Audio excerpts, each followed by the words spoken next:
Obama and President Biden, America is more covered than before and well on its way to finally treating healthcare as a right and not a privilege.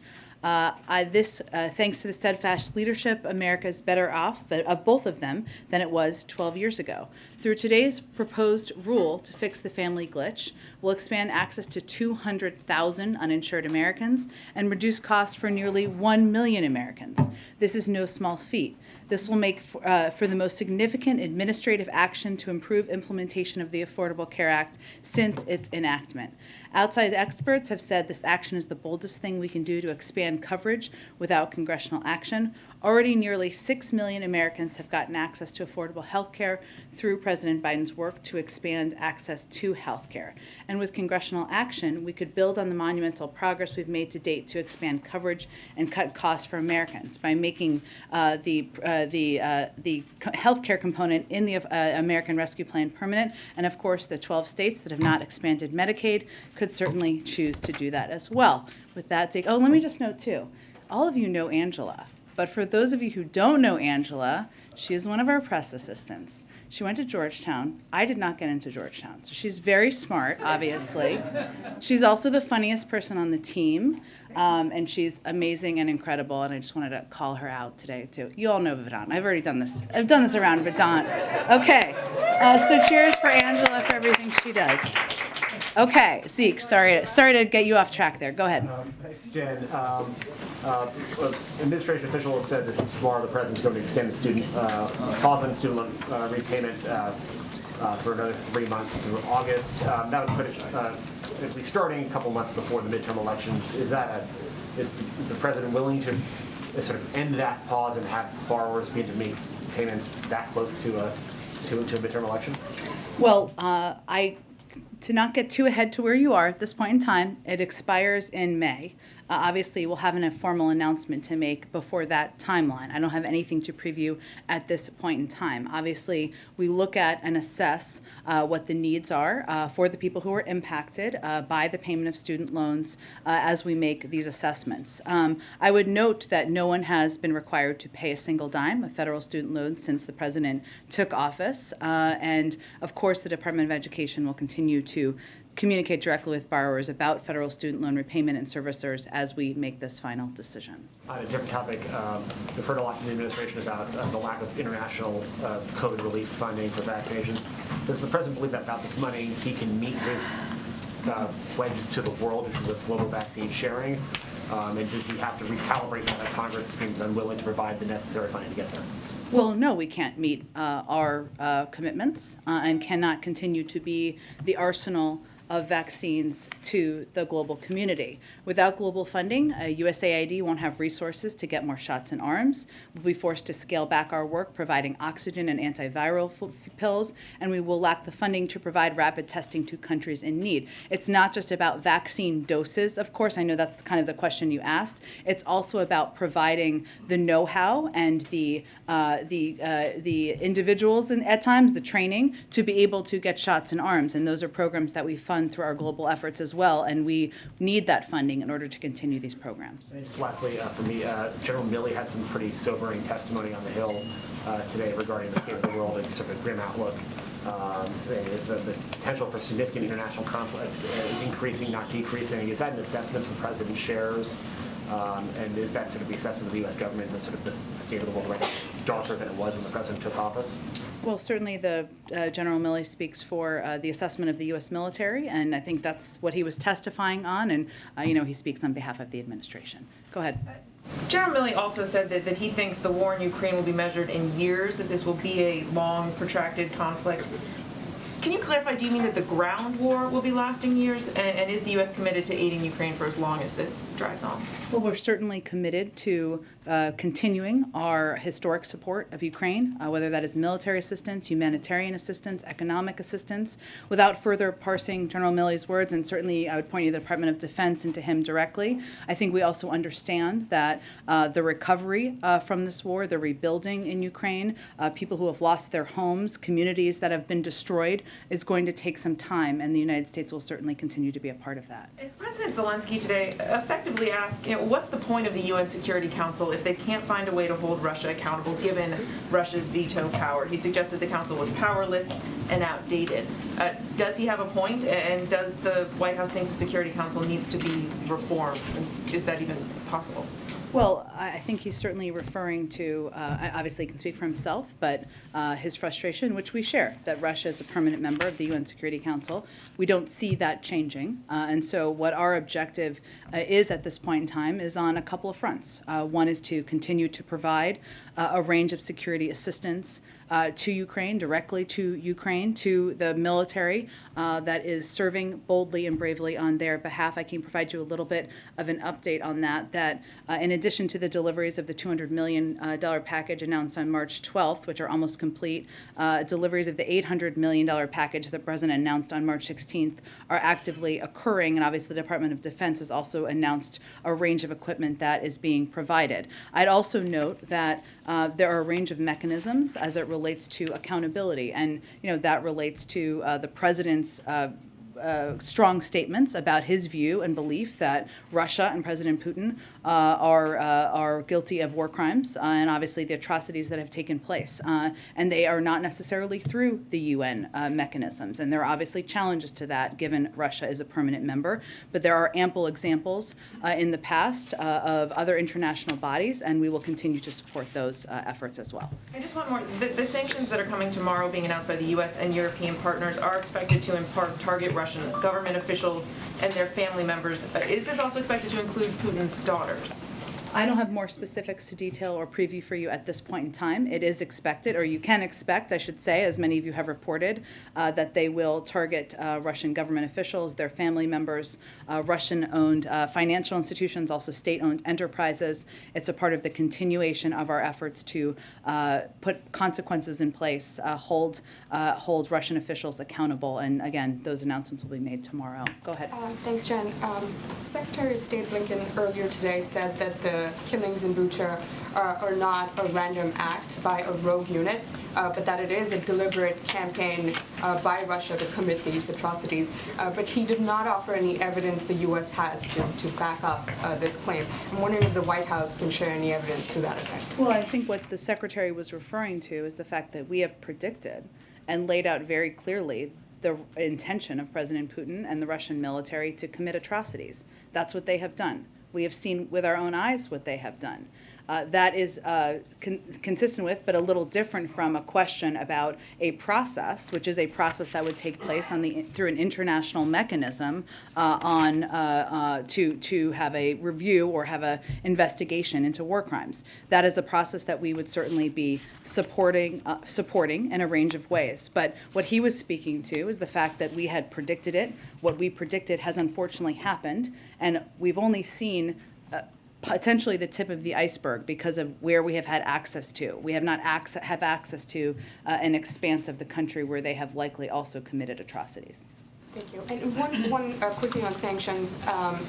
We've sort of increasingly seen evidence that Russia is turning to China to circumvent Western sanctions. We just had a report that Reuters did today about Russia turning to China for microchips. They have a payment card that they have now issued in conjunction with China's Union Pay, which is an alternative payment system, as you're aware. And I'm wondering if what is going to be announced tomorrow will, have anything to do with making China comply with Western sanctions. I mean, if you can speak to that. That continues to be not just our expectation, but what we've conveyed directly. But these sanctions are related to Russia. Go ahead.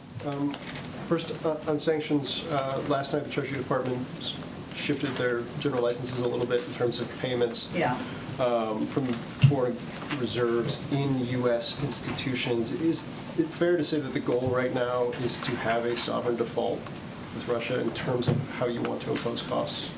The goal is to force them to make a choice. So Russia does not have unlimited resources, especially now, given the crippling sanctions we've put in place.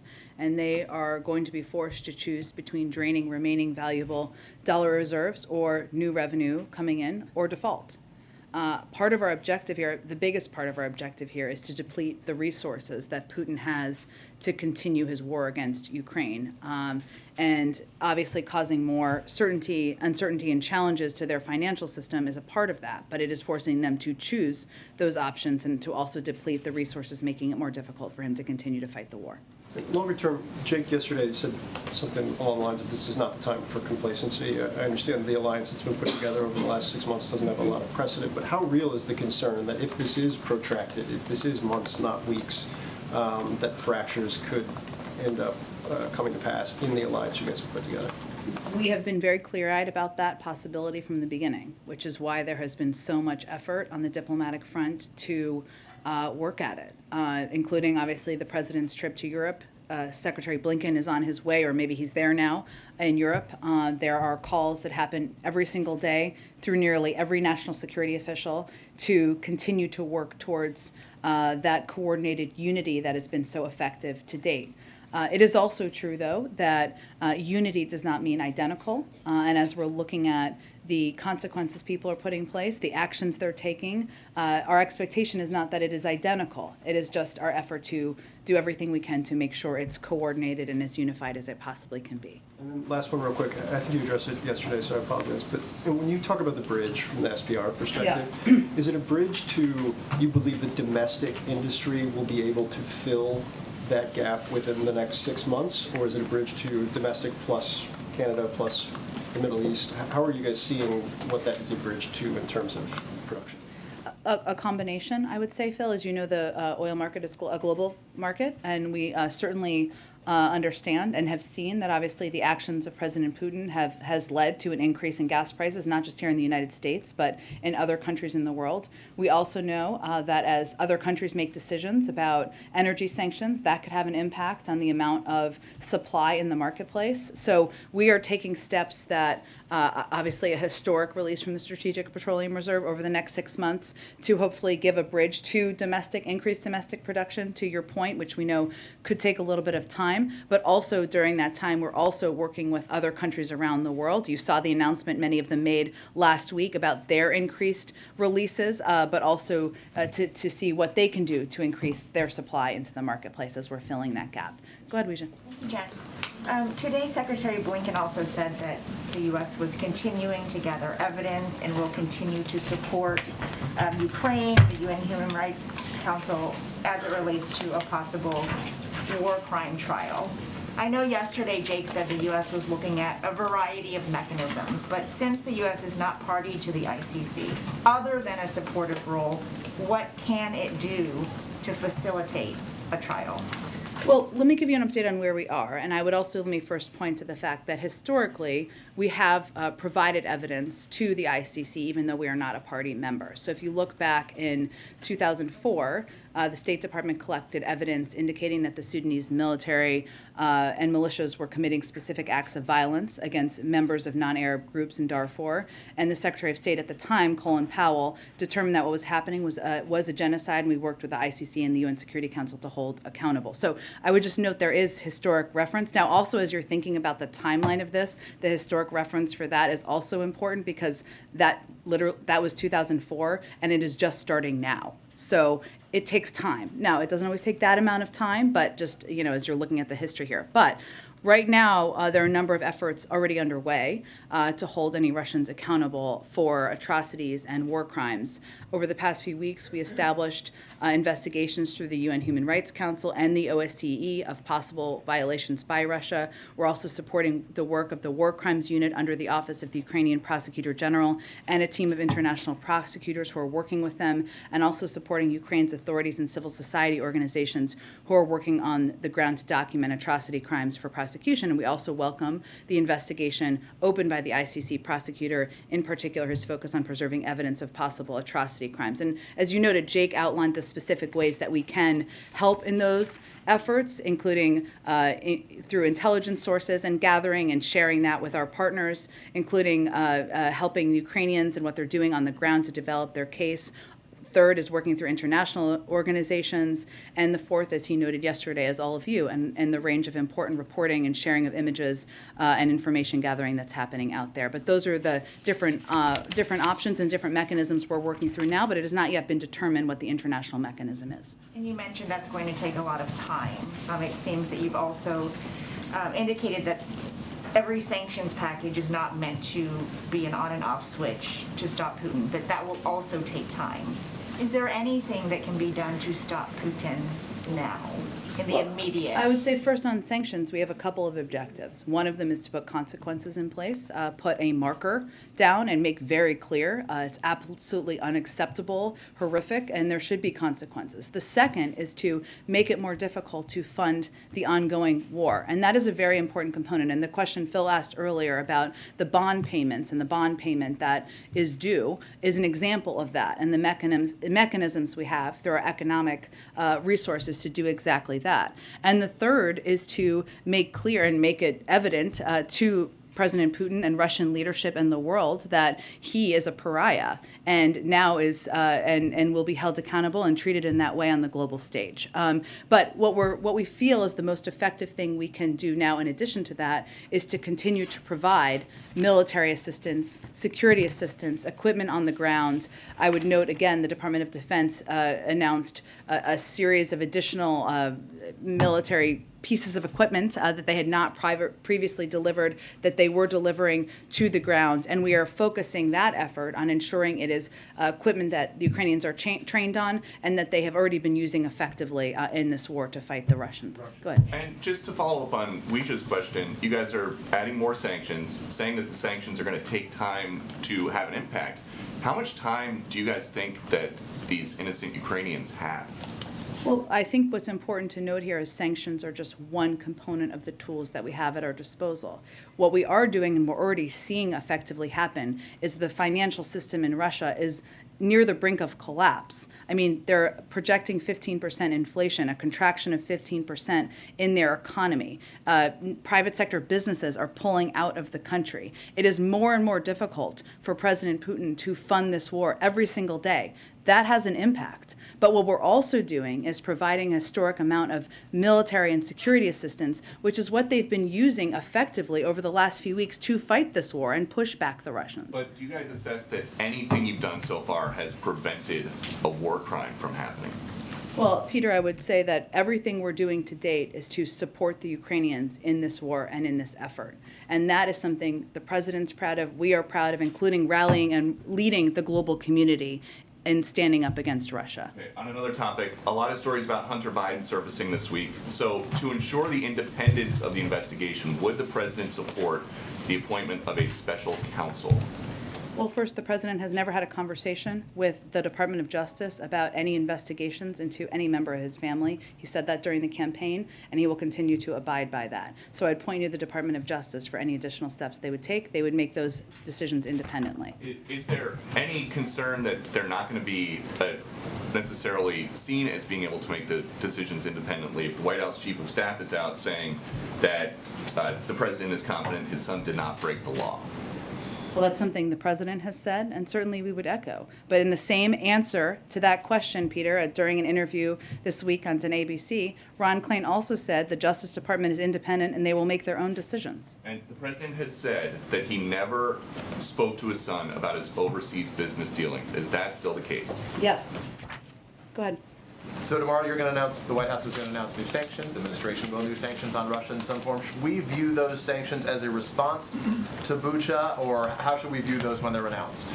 Well, unfortunately, the photos, the horrific photos we've seen from Bucha are not the first violation of war crimes or atrocities that we've seen take place on the ground. So in part, yes, but they have been in the works and part of our process of putting in place consequences. Which is to say there may be more, should we anticipate more in terms of reaction to Bucha? This wouldn't be it in isolation.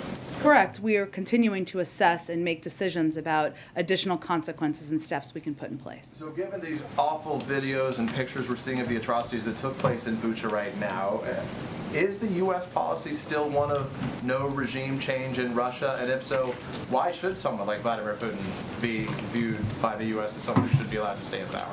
Well, I think Our policy is no, we are not calling for regime change, and that has not been our policy and continues not to be our policy. But again, Peter, our view is that he is a war criminal, and he is somebody who should be looked at by the international system who evaluates war crimes. I guess the question people say, then why not? If he's a war criminal, why should he be allowed to stay in power? Well, our policy is not to call for regime change. We're not calling for regime change. But again, he is somebody who's committed atrocities against the people in his country. He's a pariah in the world, and every step we've taken has made that clear to the global community. Very quickly, can you pull back the curtain on what happened upstairs when we weren't watching between the former president and the current president over lunch? Did they talk about Putin, Ukraine? Did they do a tour of the residence? What can you tell us about their time together? You know, I haven't had a chance to download yet with the president. I did see former president briefly, but his schedule's a little lighter than the current president's these days. I do know that they had a great, expansive conversation. I haven't downloaded on the specifics of it yet. I'm not sure I'll be able to share those with all of you. They did go take a look at the Oval Office and take a walk around, and I know they enjoyed spending time together. Just to put a finer point on some of the questions you've so far been asked, why shouldn't the images of the atrocities from Bucha compel a worldwide, unified, coalition kinetic response? You mean a military war? Tell me more about what you mean. Sure, a military response led by the United States and the international partners. As in bringing military troops on the ground from the United States and NATO. Well, the president has described outrageous things. You've called them atrocities. You've said perhaps we should brace ourselves for worse. Why not? I think what the president's objective is, and his responsibility, is to make decisions that are in the interest of the United States and the national security of the United States and the American people.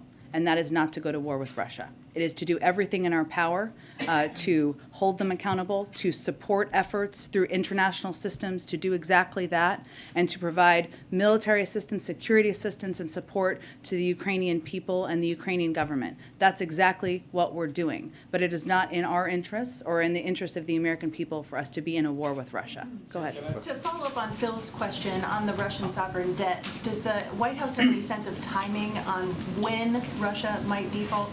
I don't have an assessment of that. I will be looking forward to reading Bloomberg's assessment of that, but I don't have an assessment of that from here.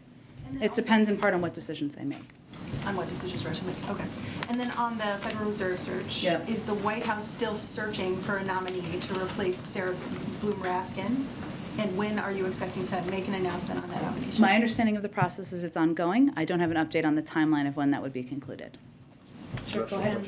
Question on sanctions, the Sure. new ones that you're going to announce Yeah. this week. Is there anything you can tell us about them? And just to follow up, if China and Brazil and India and the Middle East are not participating, how effective can they be? Well, tomorrow what we're going to announce is what I can tell you, and it may not be fully satisfying, but let me do my best. In coordination with the G7 and the EU, an additional sweeping package of sanctions measures that will impose costs on Russia, send it further down the road of economic, financial, and technological isolation. This will include a ban on all new investment in Russia, increased sanctions on financial institutions and state-owned enterprises in Russia, and sanctions on Russian government officials and their family members. These measures will degrade key instruments of Russian state power, impose acute and immediate economic harm on Russia, and hold accountable the Russian kleptocracy that funds and supports Putin's war. So this is going to be done in coordination with others, and the steps will be targeting, as I just noted, obviously family members, Russian government officials, and other state-owned enterprises and financial institutions. Some pretty big economies that are not participating. Again, I think what we're doing is we're working to rally the world and taking steps to hold Russia accountable. It does not mean they're identical. It doesn't mean they'll all happen on the exact same timeline, but that is what we're continuing to work to do from here. I'm asking about the countries that are absolutely not participating in sanctions like China and Brazil and India. I understand what you're asking. I understand what you're asking. What I'm conveying is that we are also coordinating with the G7 and the EU, which is about 50% of the global economy, which is still a significant unified entity, in holding Russia accountable. And in our conversations, obviously, we had our Deputy National Security Advisor traveled to India recently to convey the implementation of our own sanctions, and our expectation is not only that other countries will abide by, but that they will also be a constructive part of holding Russia accountable. Go ahead. Thank you so much. Just a question to see if you have any reaction to Viktor Orban's victory and what kind of message that might send to allies in Europe. Let me check with our national security team. I'm sure we can get you a direct reaction to it. And then I just wanted to ask on COVID, if the president is seeing any sort of having any new restrictions, or if there are any new procedures that are in place, just given there have been a number of staff at the White House who have COVID, there have been a number of reporters who have COVID, many of them were mixing this weekend at a dinner. Which she did not attend, but she did not attend. But is there any sort of additional heightened concern just given this moment and the fact that a lot of people in this town seem to be getting it? Well, we know that BA2, which is the dominant variant, is a very transmissible variant, and so we've obviously been watching that closely. And certainly we knew that, as it has been the case in the broader population, including among the media, but also among staff, that means that there will be people who get COVID, who are fully vaccinated and have been boosted, especially in the White House, and I think with most members of the media as well. So fortunately, what we're seeing is largely mild symptoms. But what we do, the policies we do here, which we have not changed, but they are more stringent than the CDC. So just to reiterate for all of you, our policy is that all executive office of the president employees surrounding the president are on a regular testing schedule to screen for COVID on campus. That is a step beyond CDC guidance. If you're going to see the president, you will be tested that day, even if you're not traveling with him, just if you're going to see him for a meeting. The president's doctor will continue to determine if additional testing is needed on any given week in light of various considerations. For example, because of the travel from a couple of weeks ago, he was tested in addition to his regular cadence after he came back. And importantly, as I noted, everyone going to a meeting with one of any of the four principals is obviously tested. In addition, for those employees who test positive, and I can confirm this 2 times over, they are required to isolate in alignment with CDC guidance, must test negative before returning to work. That's a step beyond what CDC recommends. And if they test negative under 10 days, they are required to wear a mask for that period of time as well. And meetings with the president are often socially distanced in many circumstances as an additional precaution, even as people are tested. So there are a range of steps. My point is, I'm sorry, that was a lot of a list, but is that we take a range of steps. We have been taking a range of steps that are meant to put an extra layer on in protecting the four principals, and given it is the White House. Is there any thought to having the president take any medication prophylactically in case that he is in contact with some of COVID? Not that I'm aware of. I don't even know what that would be, but not that I am aware of. He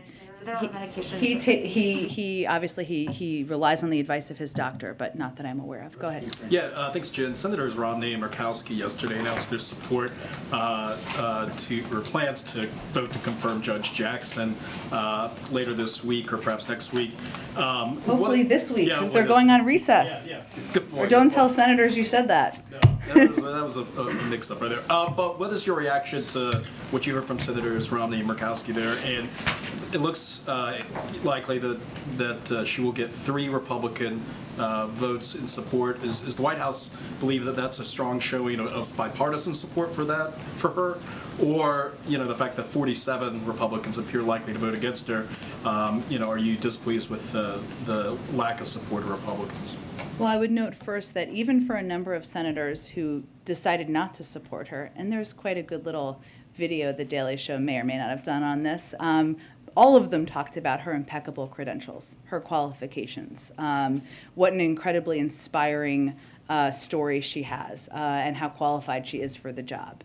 I would say we've believed from the beginning that her record, her impeccable credentials warranted bipartisan support. And that is exactly what she is going to get in her confirmation, thanks to those individuals and one more that had previously announced their support. So we're certainly encouraged by that. We're looking forward to seeing her confirmed and, of course, celebrating her confirmation to the Supreme Court. Go ahead. Thanks, Jen. The CDC director announced that she's going to be doing a review of the agency and revamp after they see what has worked and what hasn't worked. Is there something specific that the CDC has been doing wrong, or some area where it's been falling short that's prompted this need to have such an intense review right now? Sure. Well, let me first say this is a CDC-driven decision, and they'd have more specifics. But what I would say is that if you look back to the last year plus, never in its 75-year history has the CDC had to make decisions so quickly. Based on limited real-time and evolving science. And yesterday what the CDC director did is rightfully announced plans to initiate a review of the agency with the objective of strengthening, transforming, and modernizing CDC systems and processes around developing and deploying its science. I mean, look at what they've done over the last year. Does it mean everything has been perfect? They would say no. You have to look at how it's done, assess that, and take a look at how you're going to improve things, anything you need to moving forward.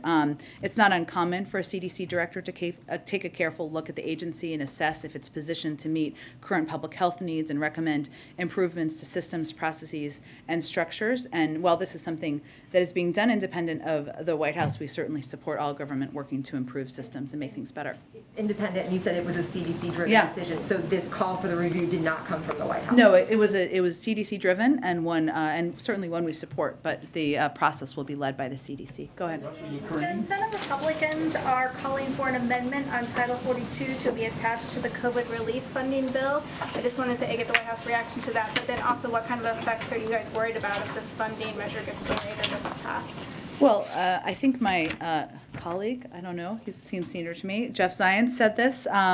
What he said in response to this question is that decisions on Title 42 should remain independent of the urgently needed funding for COVID aid. I mean, this is a decision made by the CDC. It's a public health decision. It's not one that should be wrapped up, of course, in politics. And the decisions made by the CDC is where it should belong as it relates to Title 42. I would note on your earlier question, the impact of not getting this aid would be significant. Right now, these additional resources are urgently needed for our domestic response, including, just to give you a sense of some examples of how it would be used, booster shots for the general population, monoclonal antibodies and Evusheld for the immunocompromised, maintaining our testing capacity. These are all components that are vital to our continued fight against the pandemic. And these are efforts that shouldn't be political.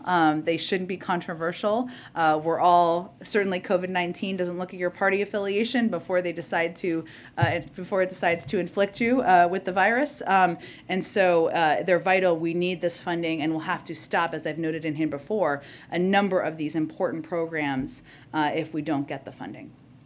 Go ahead. Thank you, Jim. I'm trying to understand how you see this horrible news coming out of Ukraine with these massacres. I'd like to understand, do you see it as something fundamentally, like a game changer, or is it just another incremental, awfulness and a thing that's been going on for, well over a month?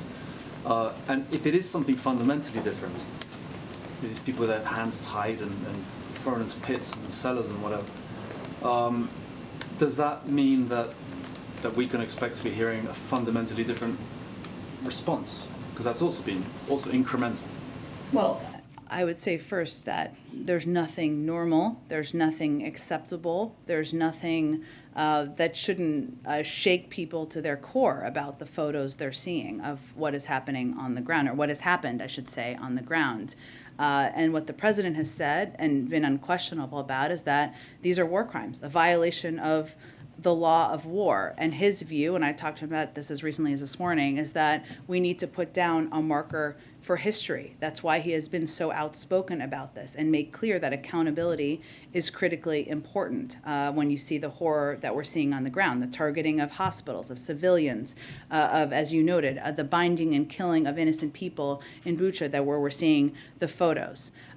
We have also already seen evidence of war crimes before these photos, and a lot of the measures that we're putting in place, whether it is supporting international efforts to work towards gathering data and information through a range of mechanisms, or it is continuing to provide additional security assistance or humanitarian assistance, are in response to the atrocities and the horrors we're seeing on the ground. Go ahead. Yeah, I wanted to ask you about El Salvador, about the state of exception that has been imposed in El Salvador. This state suspends constitutional guarantees such as the right to assemble and also basic procedural rights for the Salvadoran people. Is the U.S. concerned about the impact of this measure? So I would say, can you ask your question one more time? I wanted to make sure I had the right information. Of course. Yeah, yes, go ahead. Yeah, it's about the state of exception that was imposed in El Salvador, which suspends constitutional guarantees such as the right to assemble and also basic procedural rights for the Salvadoran people. Wanted to see if the U.S. is concerned about this. Let me check with our national security team and get more details for you, and we will get you a more comprehensive comment after the briefing. Go ahead. Thanks, Jen. I have a few for you. Start with the Supreme Court vote that took place yesterday. Is the president disappointed in particular that Senator Lindsey Graham, who had voted for Judge Jackson before, opted to vote against her yesterday? The president is looking forward to Judge Jackson getting confirmed, and I would say, as I'd echo what I said yesterday, which is this is a question best posed to Senator Lindsey Graham. What exactly has changed since he voted to support her just recently, relatively recently? She has the exact same credentials, exact same qualifications. So no, I wouldn't say the president's spending a lot of time thinking about it, but I would say it's a good question to pose to Senator Graham. Topic. I won't get into all of the president's polling, but I did want to ask you if you see the expected confirmation of Judge Jackson as a turning point in his presidency. I would say, without getting into the politics of it, the president committed to nominate a African-American woman to serve on the Supreme Court if there was an opening. We are on the verge of that woman getting confirmed to the Supreme Court. This is a moment, even with everything going on in the world, to celebrate history, to celebrate this incredible woman who has impeccable credentials, who is about to serve on the Supreme Court. And so certainly we're going to take a moment to appreciate that and value that. And I think a lot of people in this country will too. I can't make a prediction on what that will mean for polls, and it's really not about that for us. Jen, former President Obama did seem to get into the politics of it today when he was talking about his own re-election battle and seemed to be delivering somewhat of a pep talk for Democrats facing potentially tough re-election battles in the midterms this year. Is that a message that the White House wanted him to come here and deliver today? Well, having worked for the former president for some time and the newer president for some time as well, here's what I heard him talking about. The fact that in Washington, when you're pushing for getting the right thing done, and he was talking about the Affordable Care Act, it means sometimes overcoming skepticism, Republican obstruction, even division within your own party, political challenges, countless headlines saying your agenda is dead, and still fighting to get it done. Sounds pretty similar to what we're working on today. That's not about the midterms. That's about why you're in government and making government work for people, and why it's important to continue to do, even when everybody says it's not possible. And that was the message I think he was delivering today. Go ahead. Thank you, Jen. I have two questions on Ukraine. Prime Minister Justin Trudeau said last week that he does not want President Putin to attend the G20 meetings, and he has reached out to Indonesian President Joko Widodo, who is the host of this year's meetings. So does President Biden have plans to also do the same, to reach out personally to the Indonesian president? And can you just share anything on the diplomatic front in terms of trying to get Russia out of the G20 meetings or get Ukraine in as an observer? Sure. I don't have any update on that. I'm happy to see if we have any update from our front. And then just a follow-up on a different note on Ukraine. China today urged the UN Security Council to verify and not to resort to unfounded conclusions on Bucha. And meanwhile, Chinese media is also repeating Russia's narrative that what's happened in Bucha is fake news. Can we get a White House reaction on that? I would just say if you're repeating the propaganda of the Russian government and President Putin, you're on the wrong side of history. Thank you, Jen. Last week, a senior Treasury official briefed that the sanctions on Russia were originally intended to deter, but now the point of the sanctions is intended to debilitate and impair the war effort. Can you elaborate any change in messaging around the sanctions and their intended purpose and how that's changed? Sure. Well, look, I think the way we always saw it from the beginning is that the threat of sanctions, your hope is that there is a deterrence effect. That has been played out in history, that there has been a deterrence effect at times.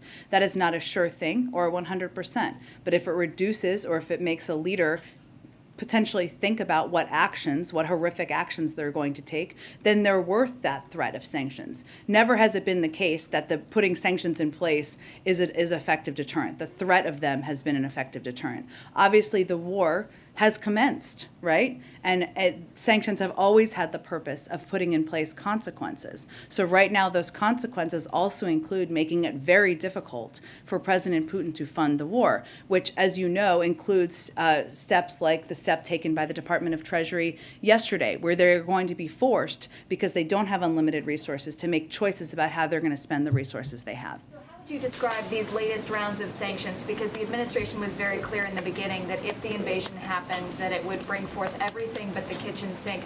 So the sanctions that we're seeing rolled out now, how would you describe them? Are they simply incremental at this point? Well, they've all been building on each other. The Russian economy is on the brink of collapse. The inflation is skyrocketing at 15%. The detraction or the constriction of the economy there is also projecting to decrease by 15%. Private sector businesses are not investing in Russia, and President Putin is a pariah. This has all been the result of a coordinated global effort to put in place economic and financial consequences that are having an incredible effect. In addition, we have made it much more difficult because of export controls and other limitations on the type of materials that President Putin and the Russians can purchase to build the technological systems and capacities to fight wars in addition to funding wars. And those are all components that have been the result of the efforts to date. Go ahead. And I wanted to ask about your long COVID announcement earlier today. The criticism that's come from lawmakers has been that it's going to take a long time to collect data and studies on long COVID. Can you talk about how this memo helps people that are living with that now?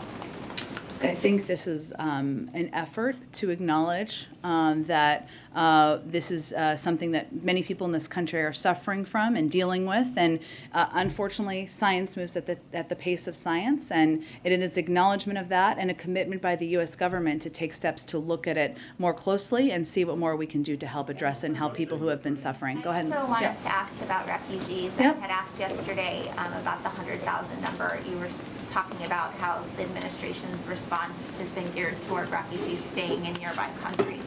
Can you talk about, though, how you got to that 100,000 number? Does that have anything to do with the capacity of the U.S. government to take in people that are... It's not exactly what I said yesterday, but what I said was there is an ongoing policy process that hopefully will be concluded soon, and we'll have more to share with all of you soon about the prioritization and how the process will work for these Ukrainian refugees who will be eligible. In terms of the number, this is an effort by the President and the United States to welcome through an expedited process and a different process that we'll have more details on soon, Ukrainian refugees into the United States, even as we know factually that the vast majority of them will want to and have expressed an interest in staying in countries nearby. So it is just an effort to make clear our willingness and openness to doing that. Go ahead.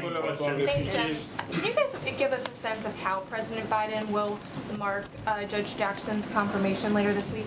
I expect we'll have more details in the coming 24 to 48 hours on that, but I don't have anything to preview at this point in time. There's momentum in the European Union to ban all natural gas coming from Europe. They're not taking that step, but there's momentum. The European Commission is changing regulations to accelerate approvals for their natural gas infrastructure. In the announcement in Brussels, the U.S. said they're going to keep the regulatory framework.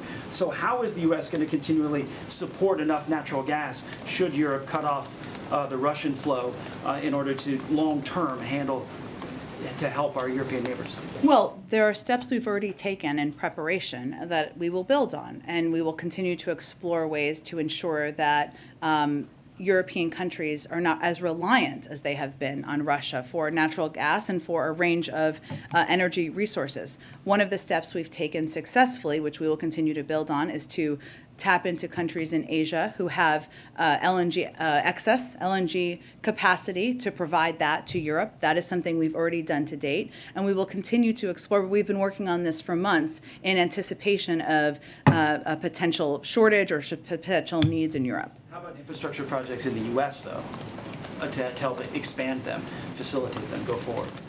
Tell me more about what you mean exactly. Well, I mean, Senator Capito. To increase capacity, LNG capacity? Yes. I can check with our team and see if there's anything to preview on that anymore. Go ahead, George. Yeah, there was a recent poll that showed more people think jobs were lost in the last year than think jobs were gained. Why is that, and is there anything that you can do to change that perception? Well, I saw that poll, or saw that data. What I can tell you, what we can do from here is share the facts. And I know all of you are working to share facts as well, even as you ask us tough questions and hold us accountable and to account as well. We know the fact is that the president created more jobs last year than any year in American history. That is a very simple fact that I probably cannot say enough from here, and our allies and partners cannot say enough out there in the country, and we will just have to continue to work at it. Why is the belief out there, though? I can't make a clear assessment of that, George. You know, I know that obviously people across the country, we know, and we see this in data and polling, are still feeling the impact of COVID. Their lives are not entirely back to normal.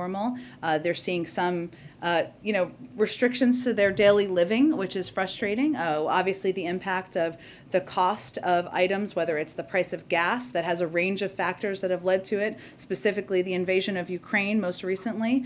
Those impact how people feel. We see that in consumer confidence. So I can't assess what is in the brain of every American, but I can tell you what the facts are and tell you that we also recognize that there are areas, including bringing down costs, we'll continue to work at it. Ebony, go ahead. Thank you.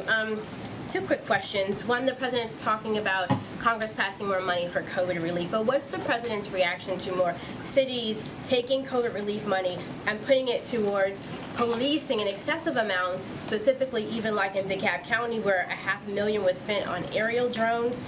I mean, is the president thinking that's a bit of an abuse of funds? Is he okay with that kind of spending? I haven't seen that report. I'd have to look into that specifically more. I mean, there's state and local funding that has gone out through the American Rescue Plan where there is flexibility in there, including to support state and local governments. I don't know if that is what it is being used for, but I'm happy to check into the more specific reports. Yep. My last question. I wanted to ask this a couple of weeks ago, but I wanted to go back to Haiti very quickly to get the president's response. Patrol agents that were seen whipping Haitian migrants were not charged and held accountable for actions. Even the president early on talked about how it was outrageous. What's his reaction to that response and to those who saw this horrific video go viral and then at the end of the day, nothing happens, there's no accountability? Well, there was an investigation by the Department of Homeland Security, so I'd have you point you to them for any further comment on it. Go ahead. Thank you. 2 weeks ago, the president warned the American people and owners and operators of critical infrastructure that Russian cyber attacks were, quote, coming. And he urged those owners and operators to harden their cyber defenses. Is there any update or intelligence update that you can give to the American people and critical infrastructure operators about this pretty urgent warning that came recently? Well, I don't have any additional intelligence to update you on from here, but the reason we did that at the time is because there are steps we can take from the federal government, but there is also steps that private sector companies can and need to take in order to protect themselves. Those don't typically happen overnight, so we wanted to ensure they understood that these threats are real, that it was urgent that they take these steps, but I don't have anything in addition to predict about next steps or intelligence. Any work that officials have done with these owners and operators that you can talk about? There is ongoing work that our cyber team has been doing from the beginning of the administration, working closely with the private sector. That's been a huge priority for the president, the recognition that it needs to be a partnership. And one of the reasons we go out publicly as we do is because even as and that was actually on the heels of when Ann Neuberger came here, it was on the heels of a briefing she had done with larger institutions to talk about this. We also recognize, though, that cyber attacks can impact smaller institutions, medium-sized institutions, and institutions that need to know that there are easy steps they can take to two-factor authentication, passwords, not clicking on mysterious links that can also help protect themselves. So that's why we went out publicly to spread the message broadly. Thank you so much, everyone.